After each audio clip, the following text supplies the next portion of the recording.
Good morning, everyone. Nehemiah is basically a book about things that are broken and things that are restored, things that were not going well, now things are going well. So in one sense, you can say Nehemiah is a book about brokenness, but that's not quite right. I don't want us just to focus on brokenness, because sometimes the message is just about what doesn't work. But really what Nehemiah is about the thing that you want to become, the restoration, the vision you have for your life, the vision God has for your life. Really, Nehemiah is not about that the walls have been torn down, but that the walls will be rebuilt. That is what Nehemiah is all about. It's about understanding who God wants you to be and to embrace that and to do the hard work. There's a church father around the 400s AD, about 400 years after Jesus' ministry. And the church father, St. Augustine, he ministered in North Africa. Well, early in his days, before he really began his ministry, he wasn't really following Jesus. He really hadn't signed up for what was considered Christianity at that time. He was a philosopher. He did believe some other things, but in his 20s and 30s, he lived the life of a 20 or 30-year-old at that time. He had a number of relationships. He had a number of sexual unions with women throughout the town. And so he grew up in a particular town, and there was a woman there. She was a prostitute, and he had known her for a long time, and they had that kind of relationship. Now, God had called Augustine out of that town into a different life, and throughout that different life, God had changed him and reshaped him and drawn him to Jesus and to follow the cross. And so Augustine, as he's a bit older, he goes back to his hometown. And he's walking down the street one day, and there he sees this woman that he had been with a number of times. And she greeted him in the street, and he greeted her in the street. And he was warm and friendly and nice, as it usually goes. But he wasn't quite himself. Like, there was something a little bit off. He wasn't flirtatious. He wasn't that way with her. And she was like, does he remember me? Does he even know who I am? And so they finished their greeting, and he continued on, and she was kind of hurt a little bit. And she finally turned to St. Augustine. She said to St. Augustine, it is I. St. Augustine looked back at her and said, yes, I know, but it is not I. His point was, I was someone else. There was a particular way I lived.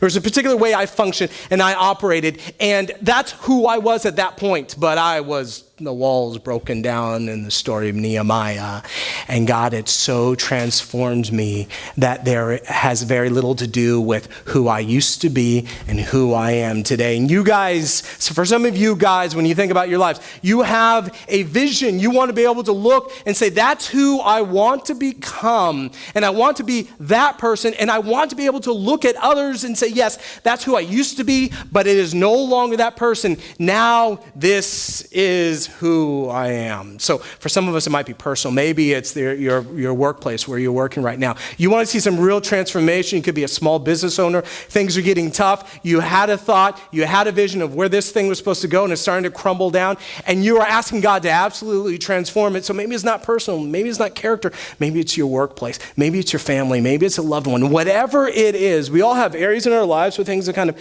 crumble down, and we want to see absolute transformation.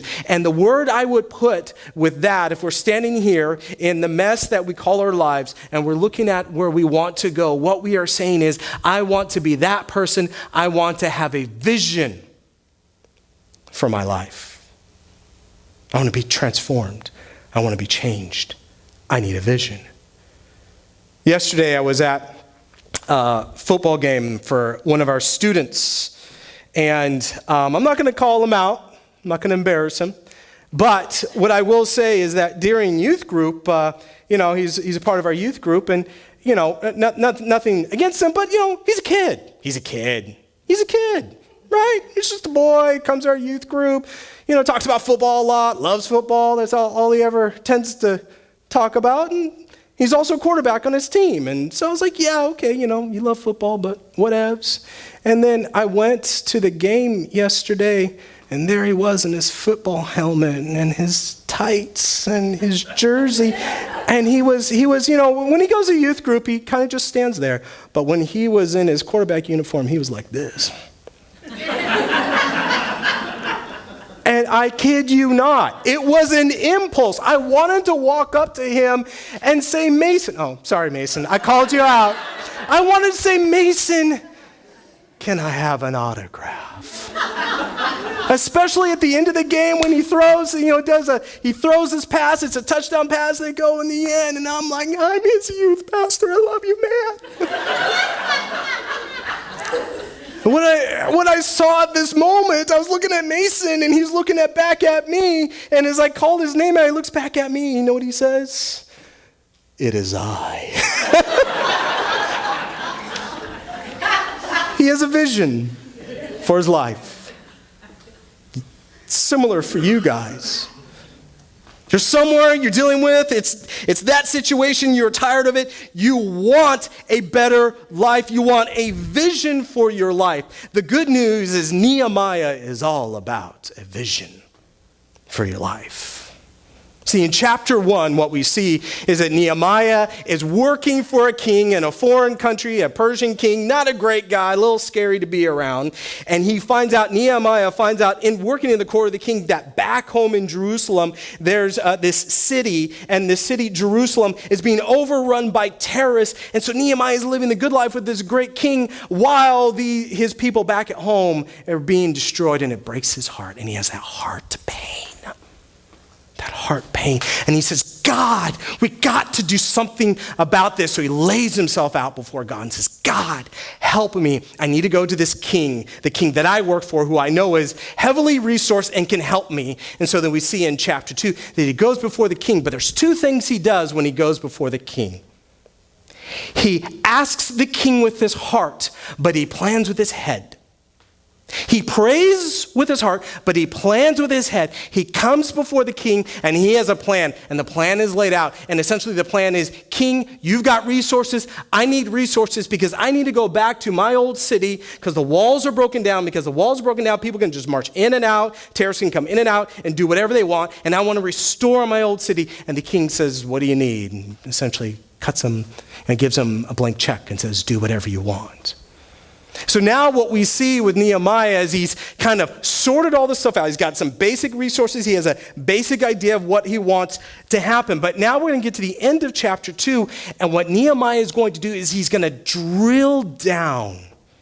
He is going to say, I have a vision for where we're supposed to go, but I want to make sure I get everything sorted out before I execute that vision. And what Nehemiah does here is what we are going to need to do if we believe that God wants us to be restored in some particular area of our life. And so today we're going to work through Nehemiah chapter 2, starting in verse 9, as he works out that vision. Nehemiah chapter 2, verse 9. So it says, as you guys remember, he got the resources from the king. He got the permission from the king in Persia. He has now gone down to Jerusalem in that area. And it says in verse 9, then I came to the governors of the province beyond the river and gave them the king's letters. Now the king had sent with me officers of the army and horsemen, but when Sanballat the Horonite, Tobiah the Ammonite servant heard this, it displeased them greatly that someone had come to seek the welfare of the people of Israel. So he comes in, he gives his letters to the regional leaders, like, hey, I want to let you guys know this is why I'm here. Now some of the leaders found out and they weren't really happy that someone was here to take care of the people of Israel. They didn't like his vision. They did not like Nehemiah's vision. We're going to come back to that in a second. But I'm going to tell you guys what, if you have a vision for your life, there will be people who do not like it. Verse 11. So I went to Jerusalem and was there 3 days. Now we're going to see in the next couple of verses all the way to verse 16 is we're going to see that Nehemiah is going to examine the wall. So I want to do a quick overview between verse 11 and verse 16. We're going to do an overview, then we're going to come back down and drill down on this part.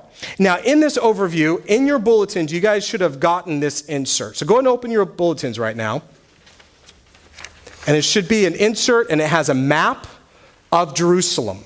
And this is a map of Jerusalem at the time of Nehemiah's ministry and his work. So go ahead and pull that out. And we're going to follow along on his route, point out a couple of things. But I also want you guys to have a vision. I want you guys to be able to picture the work that Nehemiah does here. So verse 11. So I went to Jerusalem and was there 3 days.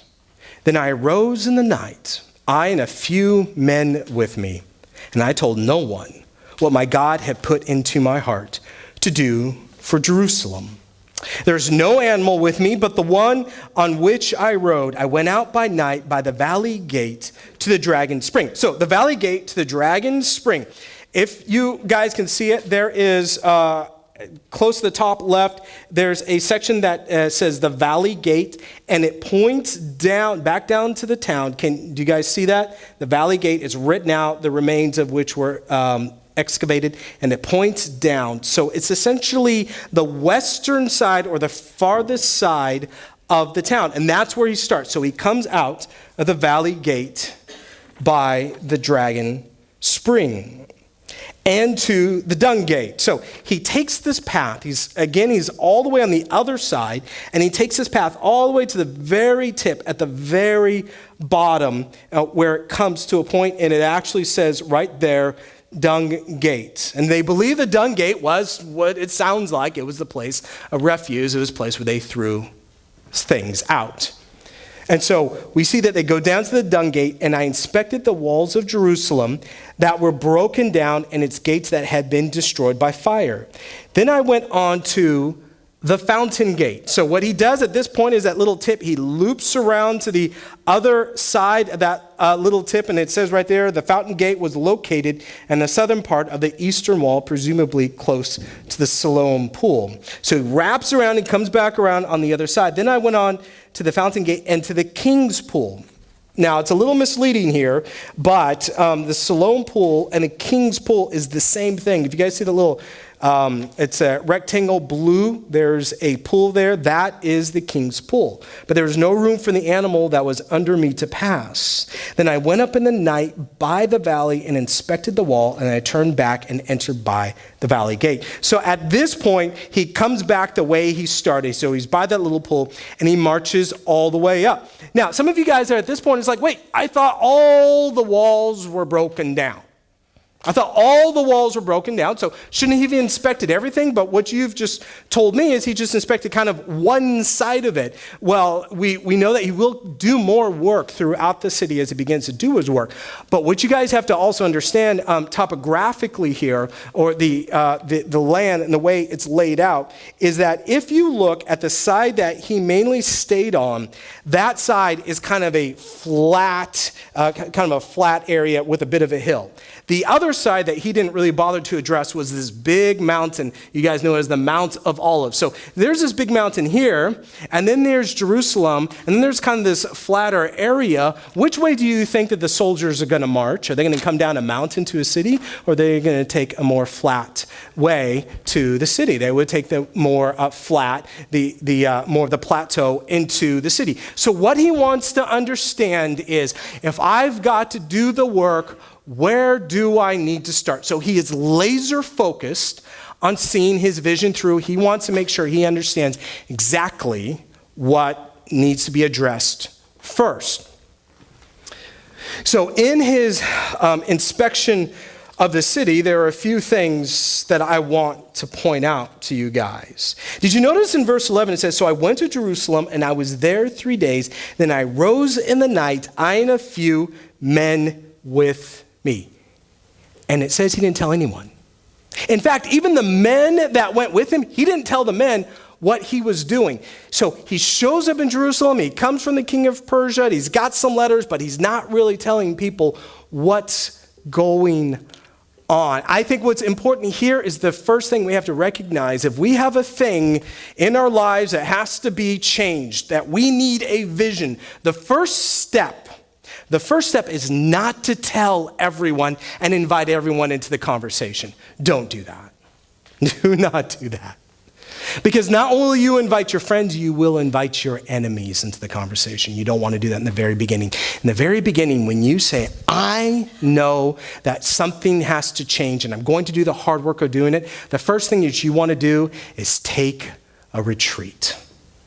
When I say take a retreat, I mean literally take a retreat. A thing that Jenny and I try to do once a year, every couple of years, is take a day or 2 or 3 days away from life, a spiritual retreat where we can step back and we can focus on what God wants us to focus on. And I know that the ladies' retreat over the weekend, that was some of the conversations they were having.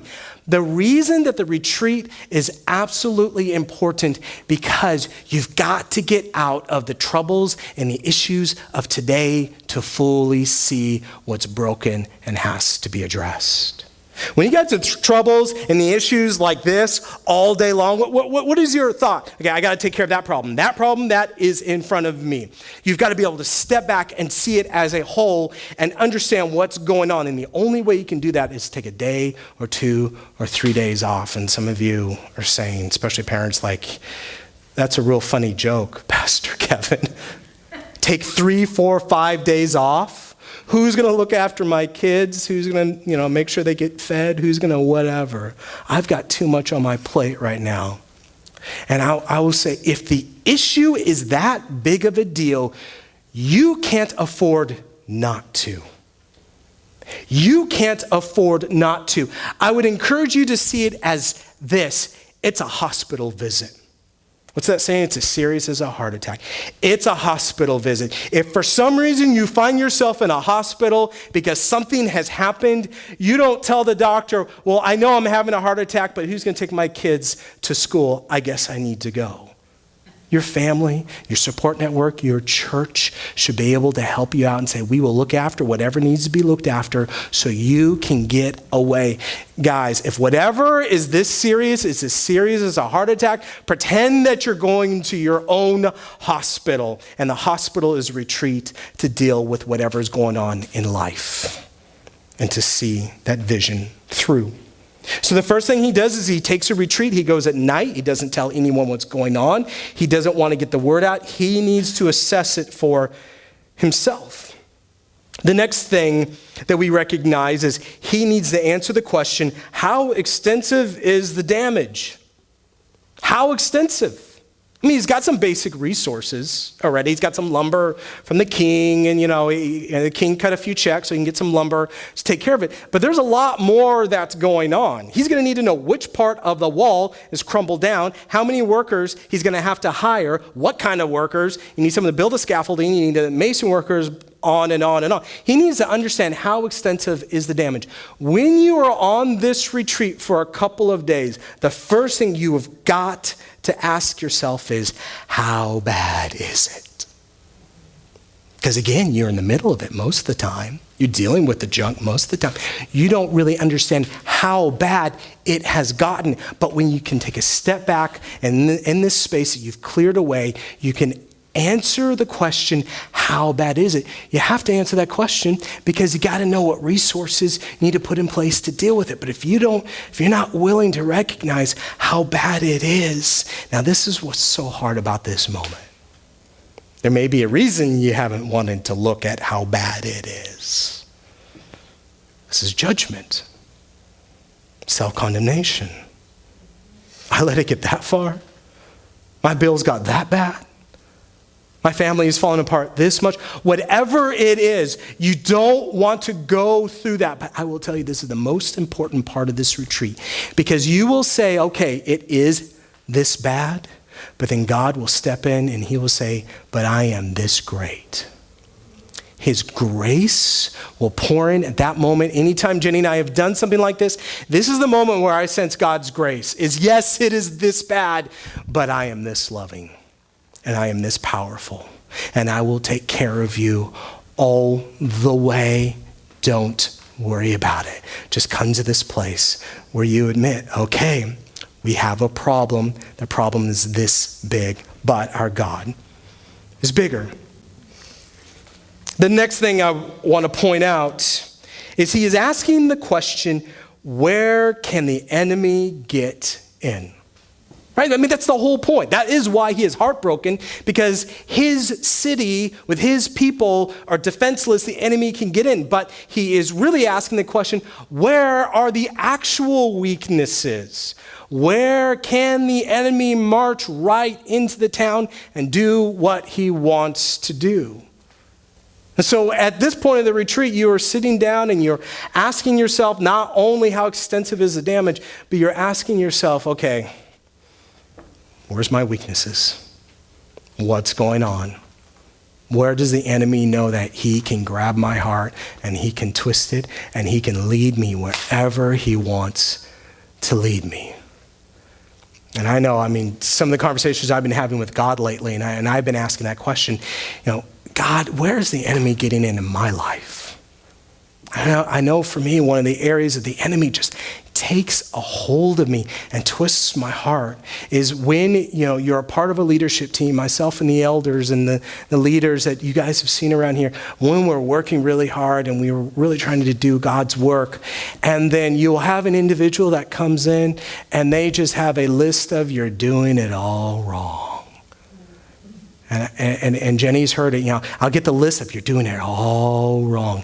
And I come home and I'm just like, I'm angry, I'm frustrated, they don't understand, there's a bigger vision, we're trying to go somewhere, whatever it is. And it just folds in on me over and over and over, and it just completely distorts me and my leadership and the decisions I make. And man, the enemy knows exactly how to get to me, knows exactly how to get to me.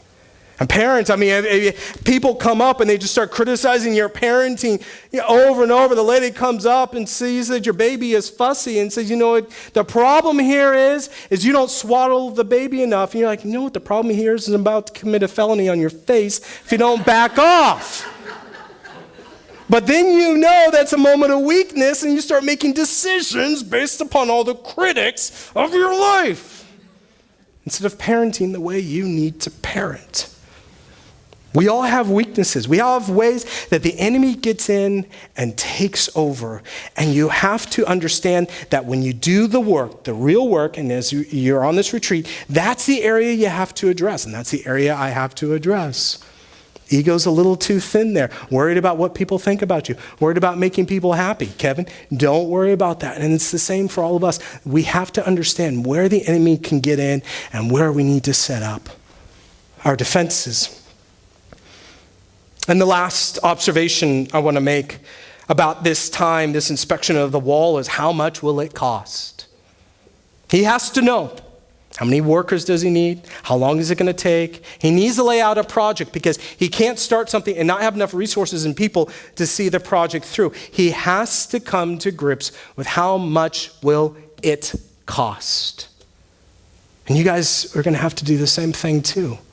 Whatever the thing is, I don't know what it is for your life. I can give out a few illustrations. It might be helpful. I don't know what it is. Most of us have it. Most of us have a thing that needs to be restored. Most of us have a vision that we want to see fulfilled.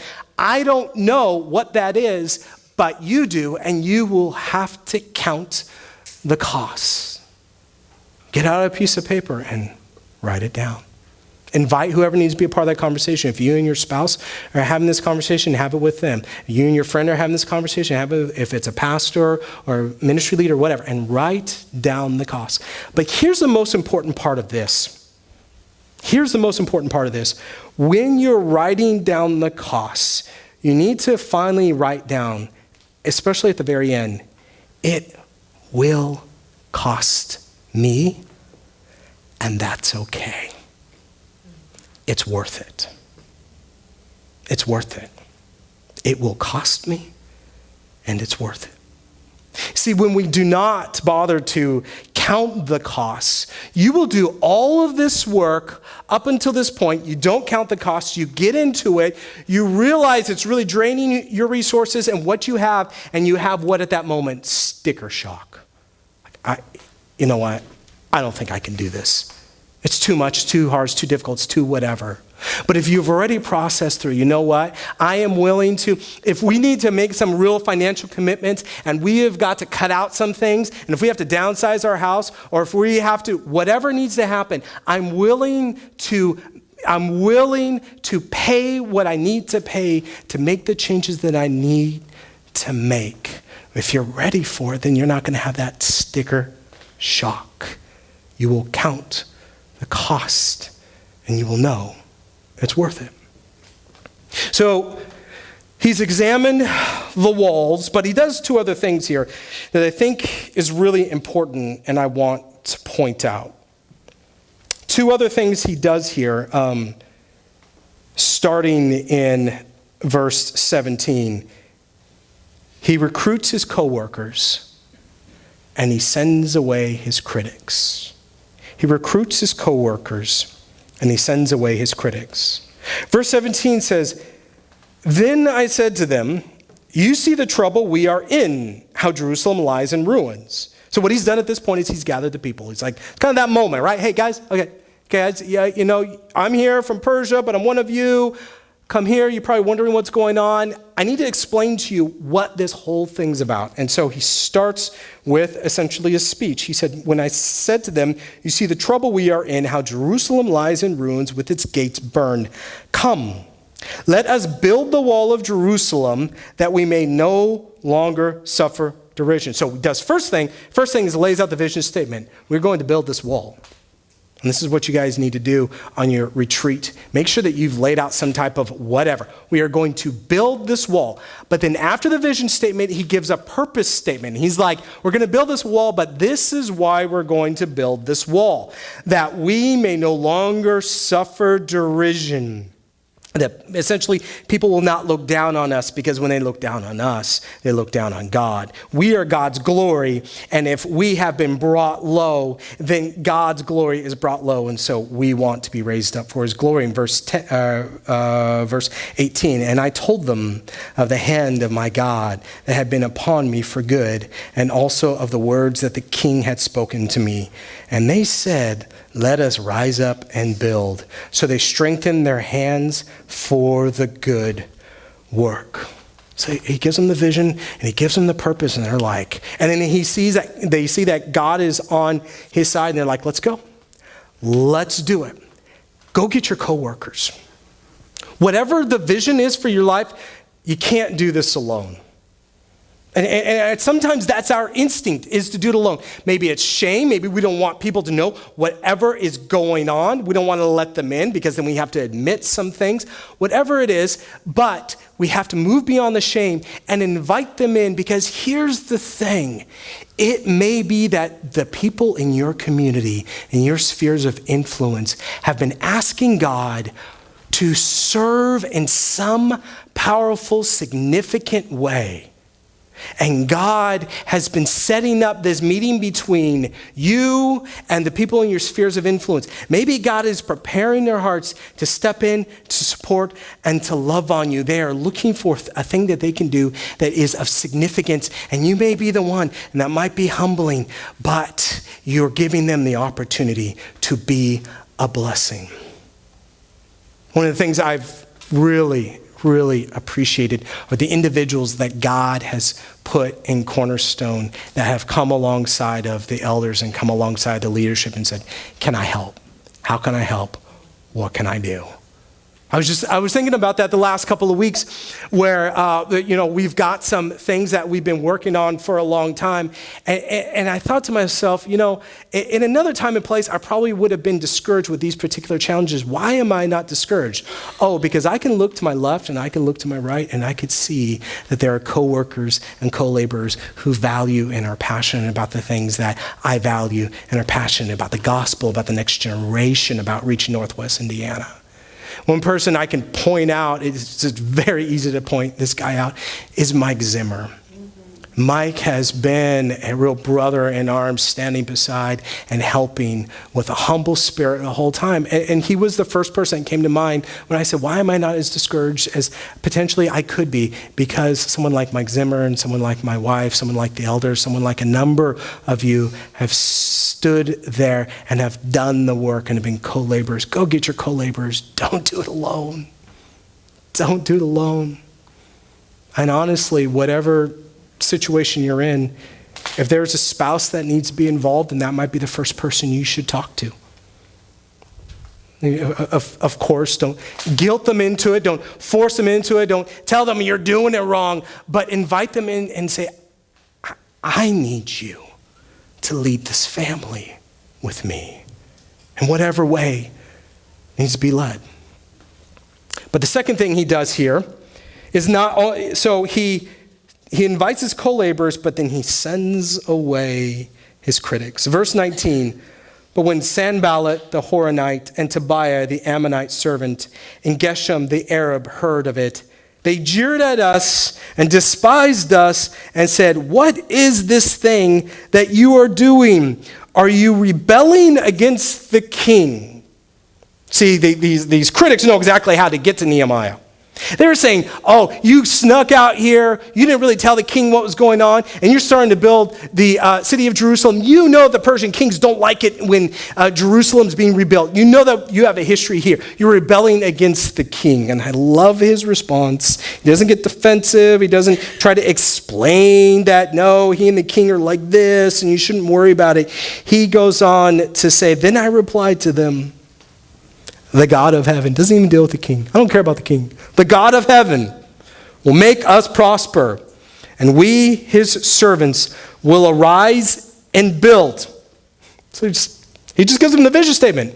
God has asked me to do this. This is what I'm going to do. Doesn't deal with the whole king argument whatsoever.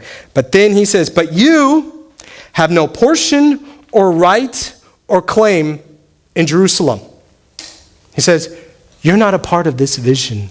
You have no relationship. You're not in this with us. The first thing he points out about critics, which is really important. Most critics have no skin in the game. Isn't that always interesting?